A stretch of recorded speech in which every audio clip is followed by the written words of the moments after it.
Hi welcome back to my channel. నేను ఇవాళ అందరూ అడిగే క్వశ్చన్ అనమాట ఇది. మేడం, సర్జరీ అయిన తర్వాత ఏం తినాలి ఏం తినకూడదు అనే చాలామంది అపోహలు ఉన్నాయన్నమాట. ఆ అపోహలని తొలగించడానికి ఈ వీడియో చేస్తున్నాను.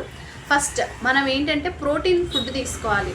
లైక్ పప్పు, చికెన్, మటన్, ఫిష్, పాలు అలాంటివన్నీ తీసుకోవాలి. అండ్ వైటమిన్ సి ఉండే ఫ్రూట్స్, ఆకుకూరలు అవన్నీ తీసుకోవాలి.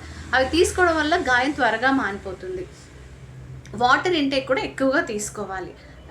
దానికి మేడం గుడ్డు తింటే చీమ వస్తుంది అంటున్నారు, అండ్ చికెన్ తింటే కుట్లు ఊడిపోతాయి అంటున్నారు, ఇంకా ఏం చేయమంటారు అని. అట్లా అనడం అనేది ఎప్పటి నుండో ఉంది, కానీ శాస్త్రీయబద్ధంగా వాటికి అలాంటి నిరూపణలు అయితే లేవు.